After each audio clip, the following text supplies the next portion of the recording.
Class 11th cash book.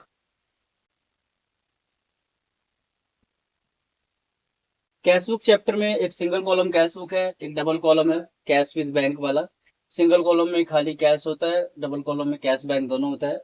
But double column he paper में आता है, वही हमें करना है। बट उसके लिए बैंकिंग ट्रांजेक्शन्स हमें पता होना जरूरी है। बैंकिंग ट्रांजेक्शन्स के बारे में पहले जान लेते हैं, फिर हम कैश बुक करेंगे।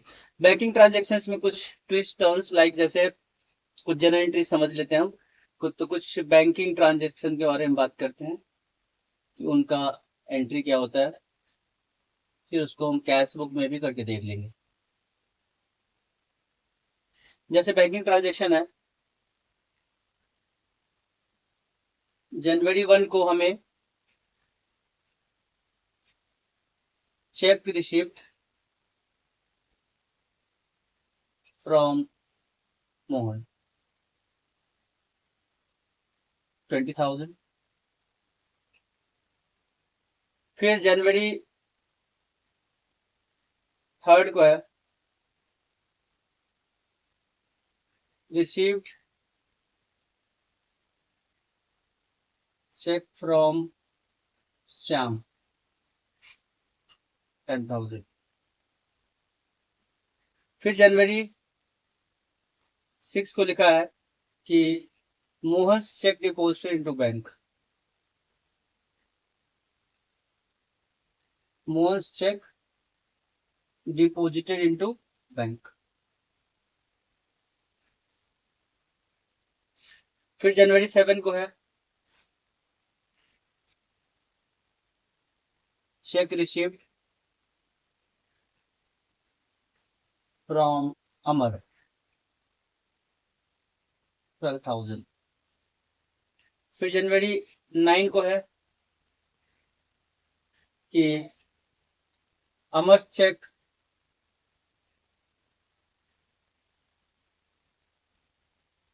इंडोर्स्ड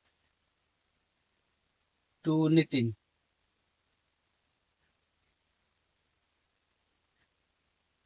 ठीक है। उसके बाद जनवरी 10 को है कि मोहन चेक रिटर्न डिसऑनर।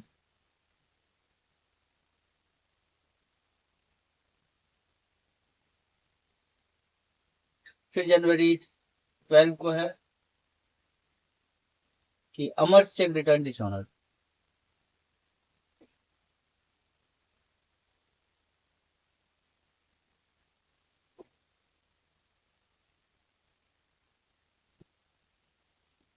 और भी बहुत सारे ट्रांजेक्शन है। अभी तो हमने ट्रांजेक्शन करे हैं 1 2 3 4 5 6 7। इनकी हमें थोड़ी जनरल एंट्रीज भी समझनी है, और साथ में जनरल एंट्री के साथ साथ इनका हमें फिर कैश बुक में भी ट्रीटमेंट देखना है। तो जनरल एंट्री समझने के लिए, जैसे कोई चेक रिसीव्ड हुआ, जनवरी 1 को हमारा चेक रिसीव्ड हुआ है, और जब भी कोई चेक रिसीव्ड हो तो हमें ये देखना है कि इस चेक के बारे में आगे कुछ लिखा है क्वेश्चन में या फिर नहीं लिखा है। यदि आगे इस चेक के बारे में कुछ लिखा है, मतलब कि आगे लिखा है कि डिपॉजिटेड हुआ है बाद में, या हमने किसी को इंडोर्स कर दिया, ऐसा कुछ लिखा है, तो फिर जिस दिन हमें चेक मिला है उस दिन हमारा बैंक में पैसा नहीं आएगा। बैंक में पैसा नहीं आएगा तो हमारी एंट्री में बैंक भी डेबिट नहीं होगा। अब ये चेक रिसीव फ्रॉम मोहन जनवरी 1 को है, हमें क्वेश्चन आगे पढ़ के देखना है कि जनवरी 6 को हमने मोहन का चेक डिपॉजिट किया है बैंक में, मतलब जिस दिन हमारा जनवरी 1 को चेक रिसीव हुआ था मोहन से, उस दिन ही बैंक में डिपॉजिट नहीं हुआ। इसके बारे में आगे नहीं लिखा होता कि बाद में डिपॉजिट हुआ, तो ये हम मान लेते कि इसी दिन डिपॉजिट हुआ, फिर तो हम bank account debit to Mohan कर लेते। बट अब ये बाद में इसके बारे में लिखा है कि 6 को डिपॉजिट हुआ है, तो हम बैंक टू मोहन कर नहीं सकते क्योंकि हमारे बैंक में पैसे नहीं आ रहे। तो फिर यहाँ पे हम करेंगे cheque in hand to Mohan. इसकी एंट्री होगी cheque in hand account debit to Mohan.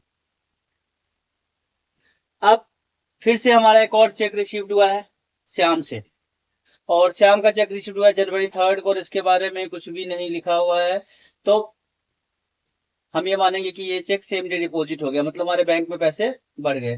तब चेक इन हैंड की जगह बैंक डेबिट हो जाएगा। फिर बैंक डेबिट टू श्याम। उसके बाद अब जनवरी 6 को ये पहला जो जनवरी 1 वाला चेक था अब डिपॉजिट हो रहा है, अब हमारा बैंक बढ़ रहा है तो बैंक को डेबिट करेंगे। बट हम फिर से मोहन को नहीं कर सकते क्रेडिट, क्योंकि डेटर को हमने एक बार क्रेडिट कर दिया है, दोबारा से नहीं कर सकते। तो अब हम करेंगे चेक इन हैंड को credit, bank to cheque in hand, bank to cheque in hand. ठीक है। उसके बाद जनवरी 7 को फिर एक चेक मिला है अमर से, और अमर चेक के बारे में फिर आगे पढ़ेंगे। तो हम देख रहे हैं जनवरी 9 को अमर के चेक को हमने इंडोर्स कर दिया है नितिन को, मतलब बैंक तो भेजा नहीं है, तो बैंक तो फिर डेबिट नहीं होगा। फिर यहाँ पे होगा हमारा cheque in hand, cheque in hand to Amar. अब जनवरी 9 को हमने इस चेक को नितिन को ट्रांसफर कर दिया, इंडोर्स कर दिया। तो नितिन हमारा कोई क्रेडिटर होगा, उसको दे रहे हैं तो डेबिट हो जाएगा, Nitin debit to cheque in hand, cheque दे रहे हैं, चेक के लिए लिखना है हमें चेक इन हैंड। एक चेक मिला जो बाद में डिपॉजिट हुआ, एक चेक मिला जो सेम डे डिपॉजिट हो गया हमारा, एक चेक मिला जो डिपॉजिट ही नहीं हुआ, इंडोर्स हो गया। इन तीनों सिचुएशन में हमारा एंट्री हो गया। अब इन तीनों सिचुएशन में यदि चेक डिसऑनर होता है तो हम क्या करेंगे। अब यहाँ पे जैसे चेक हमारा जो जनवरी 1 को मिला था वो बाद में बैंक में तो चला ही गया, ये जो मिला था सेम डे बैंक में चला गया, तो इसकी डिसऑनर की एंट्री तो सेम ही होगी। अब जो हमने इंडोर्स करा है इसकी डिसऑनर की एंट्री अलग होती है। अब जैसे मोहन का चेक हमारा डिसऑनर हो गया, तो डिसऑनर में क्या करते हैं हम कि जब हमारे को चेक मिलता है और चेक बैंक में डिपॉजिट होता है तो बैंक को डेबिट करते हैं और पार्टी को क्रेडिट करते हैं। जब वो चेक डिसऑनर होगा तो हम रिवर्स कर देंगे। जैसे हमें चेक मिला था मोहन से और मोहन का चेक डिसऑनर हुआ, तो मोहन के चेक जब आया था हमारा तो हमारा बैंक भरा था और मोहन क्रेडिट हुआ था, तो हम कर देंगे हम Mohan to bank, Mohan debit to bank. अब तुम बोलोगे कि मोहन बैंक टू मोहन तो हुआ नहीं था, देखो बैंक टू मोहन ही हुआ था, चेक इन हैंड को हमने डेबिट किया टू मोहन, फिर हमने बैंक को डेबिट किया और चेक इन हैंड को क्रेडिट किया था। एक तरह से चेक इन हैंड तो खत्म हो गया, तो एंट्री बैंक टू मोहन ही बचा ना, तो हम उसको रिवर्स करेंगे मोहन टू बैंक। और जो चेक हमें अमर से मिला था वो हमने बैंक में डिपॉजिट नहीं किया था, वो चेक हमने दे दिया था नितिन को। तो अब सीधा है कि जब चेक डिसऑनर होगा तो हम उस पार्टी को डेबिट करेंगे जिससे हमें चेक मिला था और उसको क्रेडिट करेंगे जिसके पास अभी वो चेक है। तो अब ये चेक हमें मिला था, इस वाले केस में चेक हमें मिला था मोहन से, तो हमने मोहन को डेबिट कर दिया, एंड ये बैंक के पास है तो हमने बैंक को क्रेडिट कर दिया। इस वाले चेक में हमें चेक मिला था अमर से, तो अमर को हम डेबिट करेंगे, अमर डेबिट। और अभी ये चेक नितिन के पास है तो टू हो जाएगा नितिन। ये जनरल एंट्रीज के लिए भी काफी इंपॉर्टेंट है, ऐसे जनरल एंट्रीज भी आते हैं पेपर में, और कैश बुक के लिए तो बहुत ज्यादा इंपॉर्टेंट है, कैश बुक की मुश्किल ट्रांजेक्शन यही है, तो हमें इन ट्रांजेक्शन को देखना है। कभी कभी चेक रिसीप्ट के साथ डिस्काउंट भी होता है, तो डिस्काउंट भी हम उसको कंसिडर करेंगे जब चेक मिलेगा तब भी, और जब उसको हमें डिसऑनर करेंगे तब भी। जैसे एक लिखा हुआ है हमारा कि जनवरी 14 को लिखा है कि चेक रिसीव फ्रॉम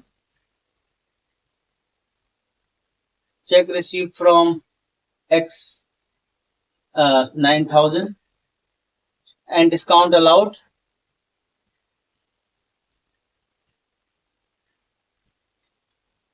1,000। अब ये चेक मिला है और ये चेक हमारा जो है उसी दिन डिपॉजिट हो गया या बाद में डिपॉजिट हुआ, मान लेते हैं कि सेम डे डिपॉजिट हो गया। उसके बाद ये चेक डिसऑनर हो जाता है जनवरी 15 को, चेक ऑफ X जो है वो हो गया डिसऑनर। देखेंगे इसकी एंट्री क्या होती है। कुछ और भी ट्रांजेक्शन्स नए ऐड कर लेते हैं, जैसे कि interest allowed by bank, bank हमें इंटरेस्ट अलाउ कर रहा है, मतलब हमारे बैंक में पैसे बढ़ेगा, बैंक बढ़ेगा तो बैंक डेबिट करेंगे, bank to interest, interest received हो गया हमारे लिए, बैंक हमें अलाउ कर रहे थे। ऐसे भी बैंक हमसे इंटरेस्ट चार्ज भी कर सकता है, तो उसके लिए हमारा हो गया इसकी तो ट्रांजेक्शन पहले लिख लेता हूं, एंट्री बाद में कर दूंगा। पहले इसकी ट्रांजेक्शन कर देता हूँ कि इंटरेस्ट अलाउड बाय बैंक।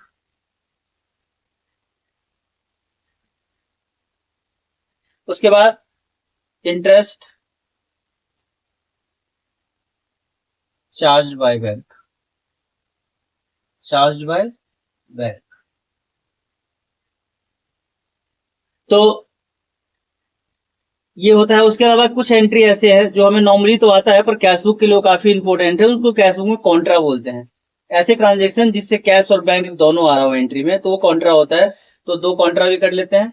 जैसे जनवरी 18 को है कि डिपोजिटेड डिपोजिटेड इनटू बैंक, मतलब हमने बैंक में कैश डिपॉजिट किया है, तो कैश और बैंक दोनों इफेक्टेड हो रहा है, तो ये कॉन्ट्रा है।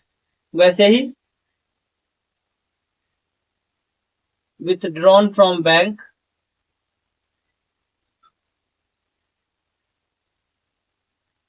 फॉर ऑफिस यूज, ये भी कॉन्ट्रा है। ठीक है, इनकी जर्नल एंट्रीज देखते हैं। अब है cheque receive from X and discount allowed.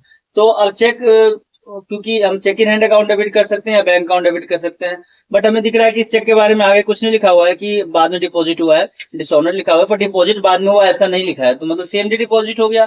फिर तो हमारी एंट्री होगी बैंक डेबिट होगा, otherwise cheque in hand debit होता। साथ में डिस्काउंट अलाउड भी डेबिट होगा, और 2 में आएगा एक्स। बैंक में आ गया हमारा 9,000, डिस्काउंट अलाउड में आ गया 1,000, एक्स में आ गया 10,000। अब क्या है कि जो चेक मिला था और उस टाइम उस पर डिस्काउंट था, अब वो चेक बाद में डिसऑनर हो जाए तो डिस्काउंट भी रिवर्स होता है। तो मैंने बोला था कि मिलने की रिवर्स एंट्री होती है, जैसे बैंक टू एक्स है तो एक्स टू बैंक हो जाएगा और डिस्काउंट भी रिवर्स हो जाएगा। तो डिसऑनर की एंट्री हो जाएगी हमारी x debit to bank to discount received.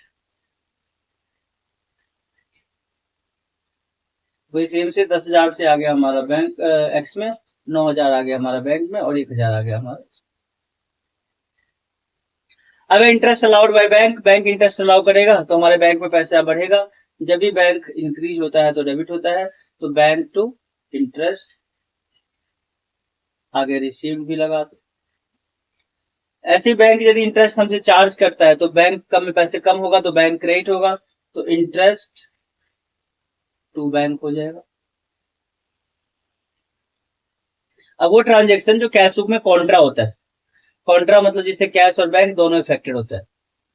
ठीक है, तो कॉन्ट्रा ट्रांजेक्शन है, तो हम इसके लिए जैसे डिपोजिट टू बैंक है तो बैंक बढ़ेगा, बैंक एसेट्स है इंक्रीज हो रहा है तो डेबिट, कैश भी एसेट्स है डिक्रीज हो रहा है तो क्रेडिट, तो ये हमारा हो गया bank to cash.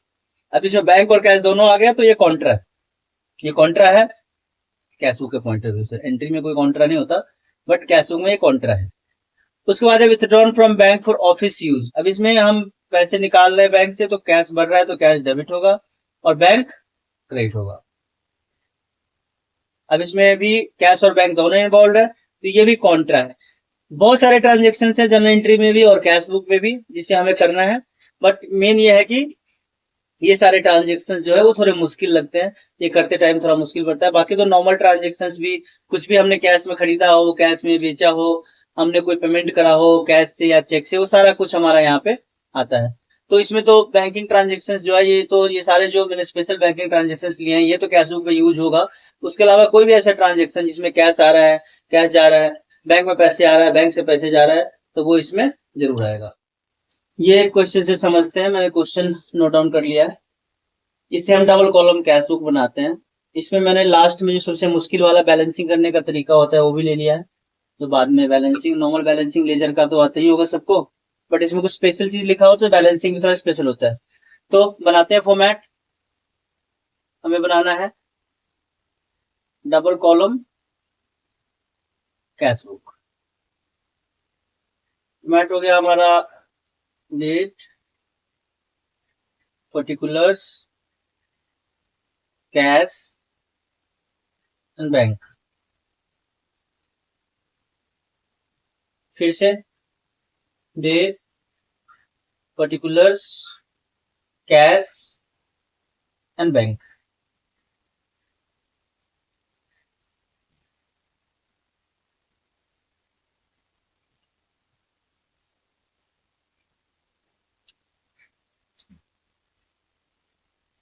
Date, particulars, इसमें अमाउंट भी लिख सकते हैं बट कोई मैं कैश लिख रहा हूँ, बैंक, यहाँ भी डेट, पर्टिकुलर्स, कैश, बैंक।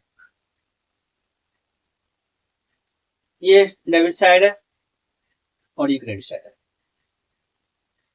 इतना समझ लो कैश बुक पे डेबिट साइड का मतलब होता है कि प्लस वाला साइड, मतलब यदि कैश और बैंक हमारा बढ़ रहा हो तो इधर उसकी एंट्री होगी, और कैश या बैंक से पैसा कम हो रहा हो तो इधर एंट्री होगी। तो ये प्लस माइनस लिखना नहीं है, बस समझने के लिए है कि डेबिट साइड हो गया हमारा प्लस वाला साइड। जिस भी ट्रांजेक्शन में तुम्हें लगे कि कैश बढ़ रहा है बिजनेस में या बैंक बढ़ रहा है तो उसको लिखना है डेबिट वाले साइड में, और जहां लगे कैश या बैंक कम हो रहा है तो उसको लिखना है क्रेडिट वाले साइड में। तो स्टार्ट करते हैं। सबसे पहले हमें दे रखा है cash in hand and bank balance debit. तो चलो बैंक बैलेंस डेबिट क्या, बैंक बैलेंस डेबिट तो बैंक बैलेंस ही होता है, ठीक है। अभी हम देखेंगे यहाँ पे सबसे पहले April 1 to balance brought down, cash में 2 लाख एंड बैंक में 1,50,000। अब ट्रांजेक्शन है received a cheque from Prabhu, received a cheque from, ये हो गया हमारा। अब receive a cheque from Prabhu and discount allowed.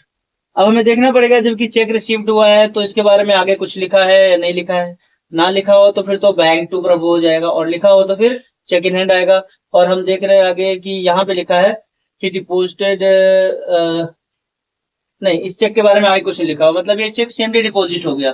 तो हमारा एंट्री बन गया बैंक डिस्काउंट अलाउड टू प्रभु, मतलब बैंक हमारा इंक्रीज हो रहा है।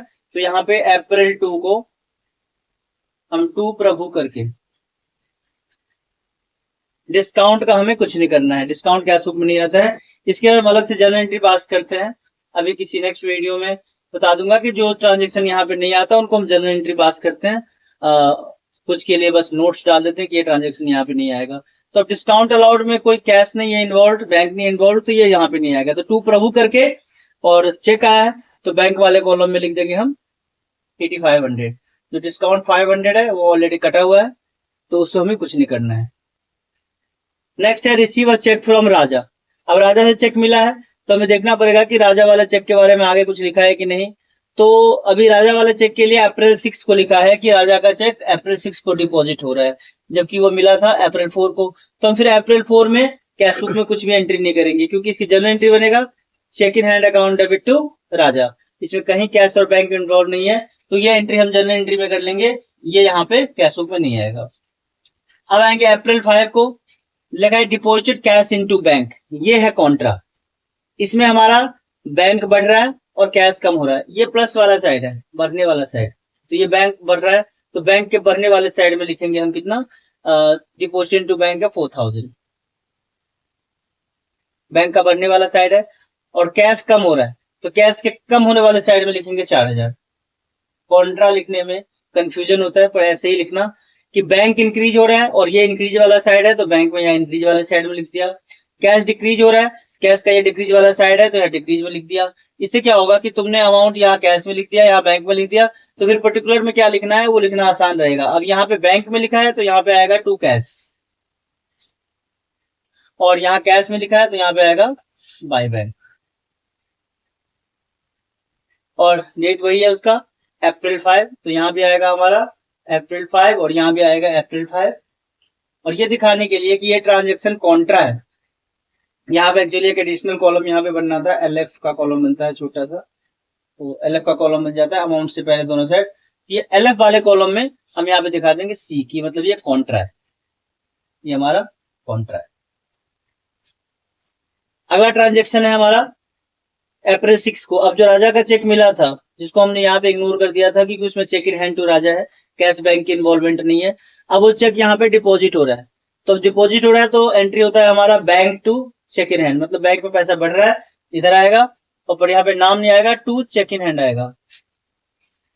सेम डे डिपॉजिट हो तो नाम आता है, बाद में डिपॉजिट हो तो चेक इन हैंड आता है। टू चेक इन हैंड अप्रैल 6 को, और बैंक में बढ़ा देंगे जो राजा के चेक का अमाउंट था 6000,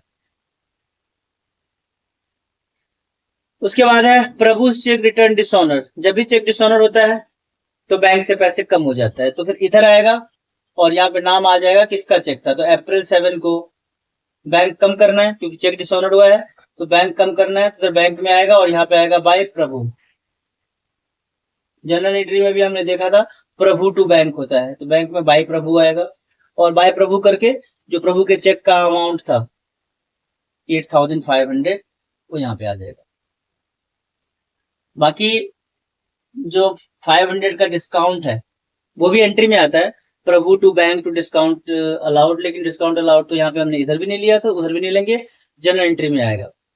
अब है अप्रैल 8 को withdrawn from bank 12,000 for office use and 5,000 for personal use. जो पर्सनल यूज है उसको तो खाली ड्रॉइंग्स लिखना होता है, बैंक से ही पैसे कम हो रहा है तो बैंक में इधर ही आएगा। पहले तो हम पर्सनल यूज वाला कर लेते हैं, उसको लिखेंगे बाय ड्रॉइंग्स, बाय ड्रॉइंग्स करके बैंक में आ जाएगा 5,000। और जो ऑफिस यूज के लिए निकाला है 12,000 वो कॉन्ट्रा है, क्योंकि उसमें बिजनेस में कैश भर रहा है और बैंक कम हो रहा है। कैश भर रहा है, कैश भर रहा है तो कैश का भरने वाला साइड ये है, यहाँ पे आ जाएगा 12,000, और बैंक कम हो रहा है तो बैंक में यहाँ पे आ जाएगा 12,000।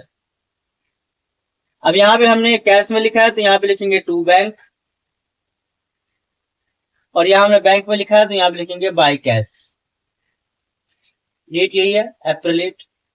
अब यहाँ पे कॉन्ट्रा है तो हमें यहाँ पे एलएफ वाले कॉलम में सी करके कॉन्ट्रा दिखाना है।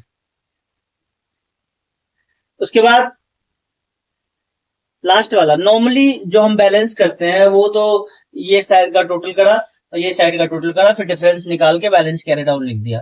जैसे कैश का ये साइड है और ये कैश का ये साइड है, यहाँ का टोटल है 32,000 2,12,000, यहाँ 4,000, तो 2,12,000 में से 4,000 माइनस करो, यहाँ पे बाय बैलेंस कैरी डाउन लिख दो। नॉर्मल बैलेंसिंग ऐसी होती है, बैंक का ये टोटल कर लिया, फिर इस टोटल में से ये टोटल माइनस करके यहाँ भी बाय बैलेंस कैरी डाउन लिख दिया। ये तो लेजर की तरह नॉर्मल बैलेंसिंग होती है, बट मैंने इस क्वेश्चन में थोड़ा स्पेशल बैलेंसिंग का लिया है। जो एक स्पेशल क्वेश्चन है कि entire amount deposited into bank after retaining 10,000 in office. इसका मतलब ये होता है कि आपका जो कैश का बैलेंस कैरी डाउन होता है वो आपका कैश ऑफिस में रहता है, बट आपका अभी जब हम कैलकुलेशन करेंगे तो 2,12,000 में से 4,000 माइनस करो तो 2,08,000 ऑफिस में रह रहा है, बट हमें कह रहा है ऑफिस में सिर्फ 10,000 ही रखना है, मतलब आपका जो बैलेंस कैरी डाउन है। और कैरी डाउन का डेट हमेशा जो है वो महीने का लास्ट डेट होता है, तो अप्रैल 30 को हम यहाँ पे जो लिखेंगे बाय बैलेंस कैरी डाउन। अब वो नॉर्मल कैरी डाउन नहीं लिखेंगे जो हमारा 2,08,000 आ रहा है, अब वो कैरी डाउन लिखेंगे जो बोला हुआ है क्वेश्चन में कि 10,000 का हमें कैश मेंटेन करना है, तो हमने कैश में यहाँ पे लिख दिया 10,000।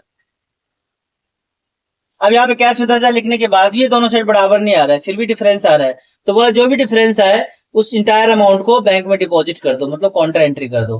तो हम करते हैं, यदि हमारा ये साइड का टोटल है 2,12,000 और इधर का टोटल है हमारा 14,000, तो ये हमारा हो गया 1,98,000। तो ये 1,98,000 का जो एक्स्ट्रा कैश है इसको बैंक में डिपॉजिट करना है, मतलब बैंक बढ़ेगा और कैश कम होगा। अब यहाँ कैश में आया है तो लिखेंगे बाय बैंक, और डेट इसका 30 अप्रैल ही रखना है जो बैलेंसिंग का डेट है। एंड यहाँ पे आया है कैश बैंक में, तो यहाँ पे लिखेंगे टू कैश। ये करने के बाद बैंक की हम नॉर्मल बैलेंसिंग करेंगे, जो नॉर्मल हमने सीखा है कि बैंक का ये साइड का टोटल कितना है। कैश का तो चलो अभी ये दोनों साइड बराबर हो गया, कैश का तो हमारा लेजर कंप्लीट है। कैश में तो ये 2,12,000 इधर भी लिख दो और 2,12,000 इधर भी लिख दो।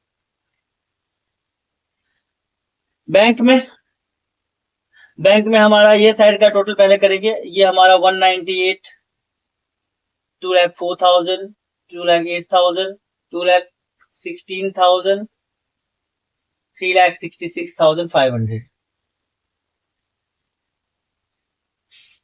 3,66,500 आ गया, तो इधर भी लिख देंगे हम 3,66,500।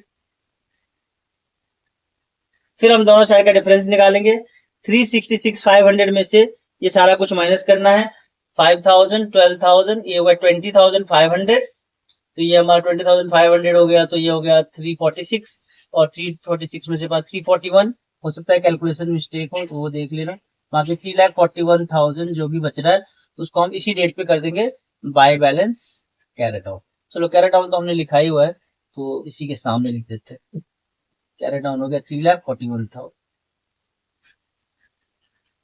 बस ये कंप्लीट है, 3,41,000 हो गया हमारा।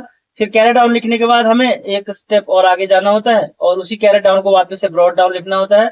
महीने का लास्ट डेट पे कैरेट डाउन, तो नेक्स्ट मंथ का फर्स्ट डेट यानी कि May 1 करके आप लिख देंगे हम टू बैलेंस ब्रॉड डाउन, और इन्हीं दोनों अमाउंट को 10,000 को एंड 3,41,000 को लिख देंगे।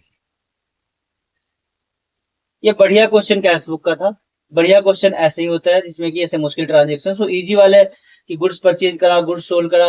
अच्छा एक ट्रांजेक्शन था अप्रैल 3 को, परचेज गुड्स ऑन क्रेडिट, उसको मैंने स्किप कर दिया क्योंकि परचेज गुड्स ऑन क्रेडिट में ना तो कैश आ रहा है, ना कैश जा रहा है, ना बैंक बढ़ रहा है, ना बैंक कम हो रहा है। तो जो ऐसे ट्रांजेक्शन जिसमें कैश और बैंक की इन्वॉल्वमेंट ना हो वो तो आएगा ही नहीं, तो हमने इग्नोर कर दिया।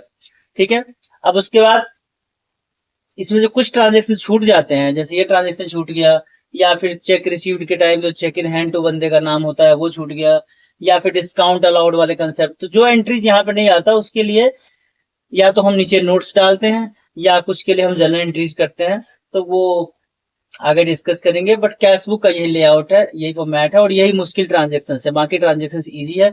नॉर्मली लिखा होता है कि हमने गुड्स सेल कर दिया, कैश मिल गया तो टू सेल्स करके कैश बढ़ा दो, गुड्स सेल करा और चेक मिला तो टू सेल्स करके बैंक बढ़ा दो, गुड्स परचेज करा कैश में तो बाय परचेज करके कैश कम कर दो, क्योंकि परचेज में कैश कम होता है।